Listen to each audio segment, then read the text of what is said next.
Welcome to Lawyer Business Advantage. This podcast is dedicated to helping attorneys earn more money, get better clients, and spend more time with family. I'm your host, Alay and founder of law firm Success Group. Smart business guidance for small law firms begins in 3, 2, 1. And it's my pleasure to welcome back to Lawyer Business Advantage, Julia Taylor, CEO of Lev Legal. Julia, welcome back. How are you doing today? Thank you for having me. I'm doing great. How about you? I'm doing great, about as well as I was about 5 minutes ago. Right. So we're going to continue from our podcast last week. If you did not catch last week's episode, please go back and watch that. Julia really talks a lot about virtual paralegals. Yes, you can have virtual paralegals in your firm, and they are a tremendous asset. So she unpacks how you can make that work on a full-time basis, on a part-time basis, with high quality paralegals. So take a watch or take a listen if you haven't already. And we're going to just continue that conversation. And um, you know, working with paralegals may not come naturally to a lot of attorneys. Attorneys weren't trained on delegation. They weren't trained on managing people. Um, it can be a really, really difficult thing for an attorney to learn to work with a paralegal. And so, Julia, I expect you're in this situation a lot where you have some attorneys who either have never worked with a paralegal before or who haven't worked with one in a long time. Maybe it's the first time they're doing it as the owner of a law firm. How do you um, prep the attorney for working really well with a paralegal? Yeah. So the first thing I always ask is to just kind of write down some of the things that you're doing every day that are taking you away from family, having work-life balance, generating leads and getting new business in the door, all those things that are taking you away. And get clear about who needs to do those roles. I think sometimes you jump in and you think, oh, I'm going to hire a paralegal and they're going to do all the things for me. They're going to bill and they're going to do my social media. And it just doesn't work that way. So you have to get really clear about what you need from your paralegal and other roles that you want to fill or outsource. And it starts there. And then from there, I think being really clear with your paralegal about your expectations and what you want. If you're, for example, I'm a morning person. I usually start my days about 6 o'clock, and by like 2 or 3 in the afternoon, I feel like I'm no good anymore. So I have hired teams to support me that don't have to get up at 6 o'clock, but are available in the mornings when I'm working and I'm sending out a lot of messages. So, just being clear about like how you like to work, when you like to work, things like that, so that you're not setting your paralegal up for failure. If they kind of know, okay, well, this person is a morning person, I'm going to either work late at night and make sure that everything that they need to review in the morning is ready to go, or I'm going to kind of align my schedule so that most of their day that they're available, I'm available as well. One of the points of frustration I hear from attorneys who are, whether it's paralegals or attorneys, whether they bring on any kind of new staff, Mhm. is they're usually really busy. That's why they're making the hiring decision in the first place. They bring this person on board and they're like, "Oh my God, um, my productivity has really dropped. I'm having to do a lot of training. This is not what I signed up for." How do you deal with it when your clients are encountering those challenges? Yeah, so I think one, during the interview process or vetting process, if you're going to outsource, just making sure that you have hired someone that really understands the practice areas that you focus in, and the only training time that you have to do is things that are specific to your firm. So that's really important for our team. But I think even if you're hiring internally, that's where you should start. If you hire a personal injury paralegal who's only ever worked in personal injury and you do, bankruptcy law, how helpful are they going to be to you? The other suggestion I have is to really utilize tools and technology. So if you sit down and you do that training with that paralegal, record it, and save it. So if you have to hire someone else, that recording's there.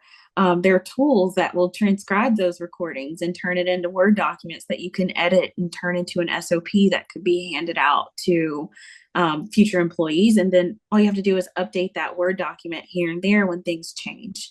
So What really a big, Let me jump in here, Julia, yeah. because I know people want to know about this. What are some of the tools you recommend for that?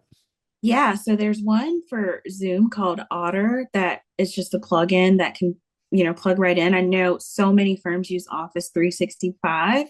There are so many tools built into Office 365 that can be used to record and transcribe. We love Teams, which is like a chat tool and a video meeting tool, and it'll transcribe those meetings automatically. It'll pick up on to-dos and you can add them to task lists and things like that. So I'm a huge proponent of using Office 365. I love Process Street. It's a really cool tool that you can use to build out processes and manuals and trainings for your team. Um, Trainual is really cool as well. And I'm always happy if anybody wants to chat through some of those hiring and onboarding tools, have a lot of resources around that. Awesome. Some of my clients really swear by Loom as well. So I Yes. think, like you said, there's so many options out there, and they're changing all the time. So, finding one that works best for you as an attorney makes a lot of sense. Um, and then as far as this one might be a little bit challenging, as far as personality fit between the attorney and the paralegal, when you're matching one with the other, how important is personality for you and figuring that out, and how do you deal with that? Yeah, no, it's extremely important, and I think I'm a good judge of character. But it sometimes it's just basic. If you talk to an attorney and they're like, "Oh, I'm super disorganized and my files are all over the place," the worst thing I can do is to put someone who's an excellent paralegal but might not be the best organizer with someone that's already disorganized. So I think figuring out what that attorney's strengths are and what their weaknesses are, and putting a paralegal that will complement that is key. You don't want to disorganize people. You don't want to headstrong people together. So really think about, who I'm pairing with who. It's not just about checking off a box like, oh, this attorney does bankruptcy and this is a bankruptcy paralegal. It's really about getting to know your client, getting to know your team, and matching them with people that are going to strengthen their skill sets. That is awesome that you take that into account. Because you're absolutely right. And what I like is you're looking for compliments. You're looking for paralegals that will offset the attorney's weaknesses and complement their strengths, which is great. That's how you get 1 + 1 = 3. Yes, So love that. exactly. Love that. And one of the things, let's turn the page on this a little bit and let's talk a little bit about delegation because delegation is a little bit of a science and a little bit of an art, and it takes oftentimes a lot of experience. And it's one of those skills, it's more of a craft, and we can all get better at it over time. I'm still getting better at Mhm. delegation. I've been doing it for, well, let's just say a lot longer than I care to remember. Um, Yeah. so when you're, working with an attorney who's not familiar with delegation or maybe thinks they know how to delegate but actually doesn't, how do you, or what advice do you give them, or how do you work through that? Yeah, I think sometimes people don't really understand like what's an attorney task and what's paralegal task, and sometimes those things toe the line. So we're very clear about what we're able to do and what we aren't able to do, and having those open conversations. I'm a huge proponent of like writing out workflows and, building those out in technology if you have them, but it allows you to really look at the type of work that you do on a case by case basis and figure out those things that can be delegated, and who to delegate them to. So that's huge. Just writing it out, even if you don't turn it into something, you're not super tech savvy or anything like that. You don't want to invest in that at this point in time. Just getting a Word document and writing out, okay, what do I do after I sign this client? Is this something that can be done by my paralegal? Yes or no? Do I need to have a conversation with my paralegal about, oh, is this something that you're able to do? Or yeah, So I think all those things play into it. And then when an attorney is delegating a task to a paralegal, what are some of the either the I guess some of the key mistakes that you've seen attorneys make in the delegation process? Yeah, I think sometimes you have unrealistic expectations, and some people are naturally procrastinators, or, are more reactive instead of proactive approach to practice. And so in those instances, I think, we have to kind of step back a little bit and figure out like how can we be a little bit more proactive in our approach to practicing. So, instead of sending discovery responses 2 days before they're due, as soon as you get them, give them to your paralegal so that they have time to kind of work through those things and meet that deadline. So set realistic expectations, not just for yourself, but for your team. We want to be miracle workers, and sometimes we work a lot of miracles. Um, but sometimes those expectations are unrealistic, and we have to come back and be like, hey, we want to help, but you might need to get an extension on this, or that sort of thing. So And how important is it to provide a deadline when you're delegating something to your paralegal? extremely important. You don't want to have any guesswork in there. Obviously some things are set by the state and the courts and things like that. But if you're doing a purely transactional practice and you don't tell your paralegal that, hey, this deal is going to close Friday at noon, you know, um, they won't know. So even if you're not litigation focused, it's very important to run your practice in a deadline focused way as a litigation practice would do. Got it. And kind of related to that, there's delegating a task and then there's kind of delegating a task so that the paralegal is set up for success. Mm-hmm. And you can probably come up with better examples than I can, but the example you used, sending the discovery to the paralegal.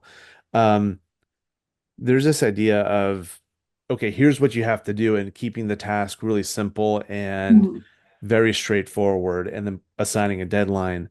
But there's a bigger issue there, which is the paralegal needs to have the context Mm-hmm. so that they can do the task properly. And oftentimes what I see when an attorney delegates something is they may not give the paralegal all of the information that the paralegal needs to be successful. And it's usually not done intentionally. It's just Mm-hmm. the attorney's busy and they've got a lot of things that they have on their plate. They don't want to waste their time. They don't want to give the paralegal more information than the paralegal needs to know because they don't want to waste the Mm-hmm. paralegal's time either.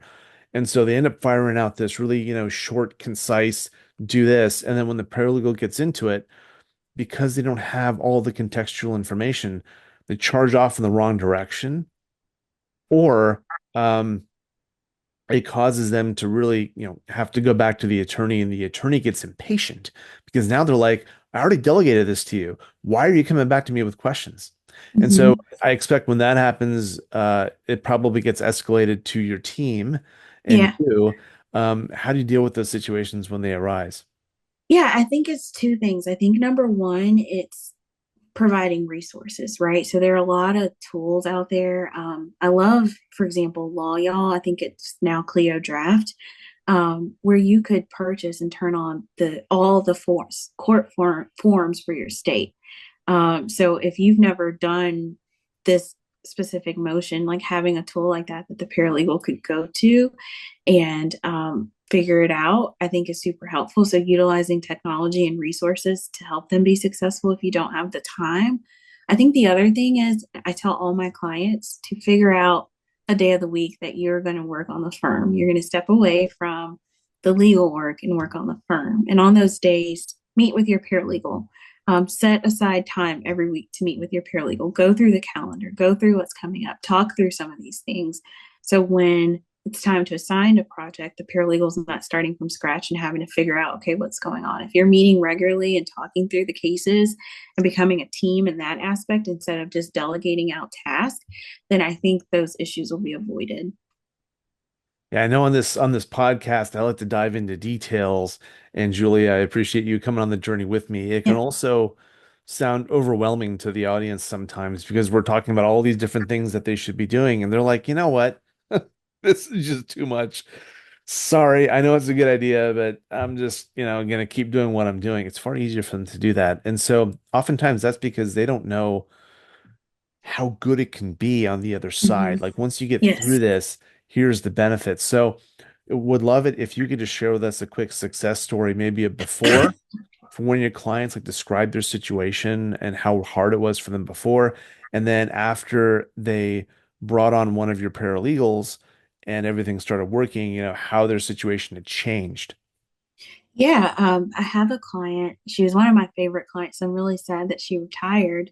But when we met, her billing was like 2 or 3 years behind. Clients were upset. Work Wow. wasn't getting done. It was just complete chaos. And so we came in and we got the billing together. We got a really good paralegal who could churn out work. She didn't at the time didn't think that retirement was going to happen for her when she wanted it to happen. She thought she was going to have to work a little bit longer for financial reasons and work reasons. And we were able to get her to her retirement goal within a year, when that didn't seem possible when we first started working. So I love sharing that story because, you know, it outsourcing and asking for help really changes the trajectory of her practice.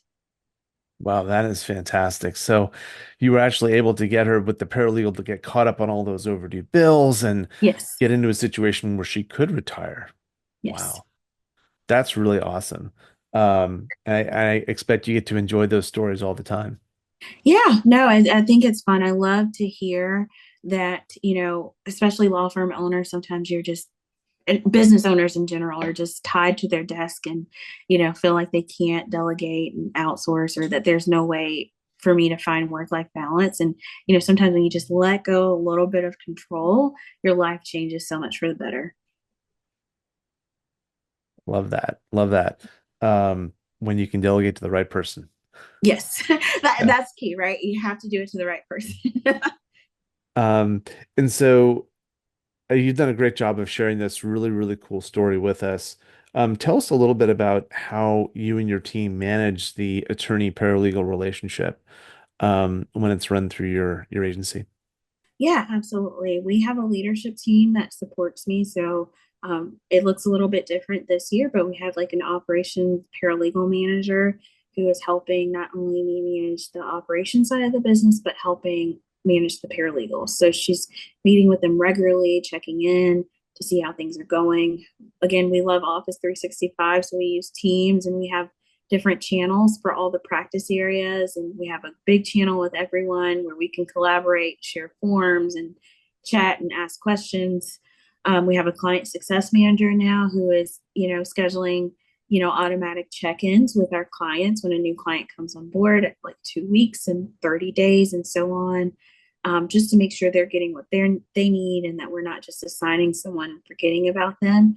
So we definitely check in frequently, not just with the attorneys, but with the paralegals to make sure they have what they need. And we try to take that feedback from both sides and use it to make us a better team, to get more resources that the team needs, to hire more paralegals, all those things.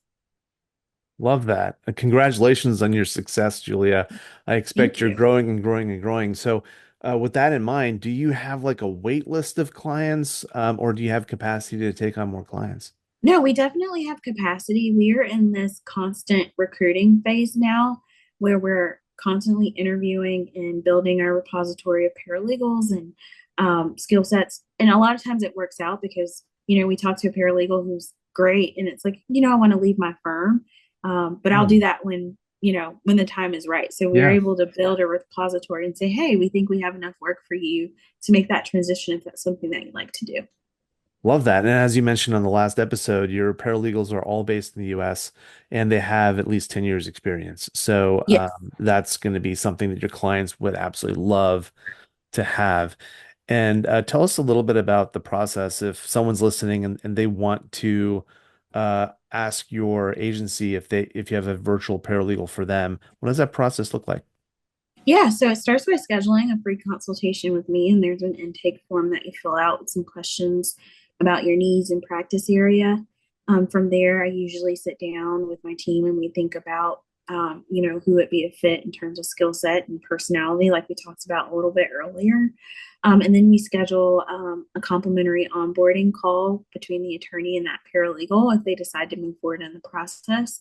So that is free of charge, whether it takes a few minutes or a few hours, whatever the paralegal needs to get up to speed in order to work with the firm. And so that process, if everything's in place and the attorney's responsive, then that process can happen in as little as 24 hours.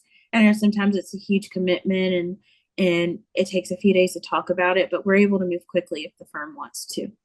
Fantastic. And it sounds like you're actually providing a lot without requiring a commitment on the part of the law firm. And they go through the whole Yes. process really, and even meet the paralegal and onboard the paralegal before they actually end up having to commit, which is really cool. Yes. Yes, absolutely. Fantastic. So, Julia, if people want to connect with you, what's the best way for them to do that? Yeah, the best way is our website. It's lev-legal.com, and there's a link to book directly with me. Awesome. Julia, thank you so much for being on the Lawyer Business Advantage podcast. Thank you. And that's a wrap for this episode of the Lawyer Business Advantage podcast. One thing that would really help both us and other new potential listeners is for you to rate this show and leave a comment in iTunes, Stitcher, or wherever you tune in to listen. And I want to hear from you, so connect with me on LinkedIn and let me know what you think of this episode.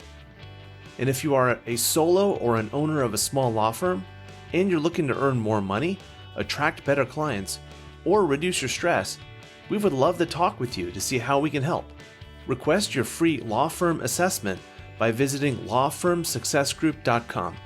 Again, that URL is lawfirmsuccessgroup.com. We look forward to talking with you soon. Thank you for listening. My name is Alay Yajnik. Until next time, remember, you can seize freedom. You can embrace happiness. You can build your perfect practice.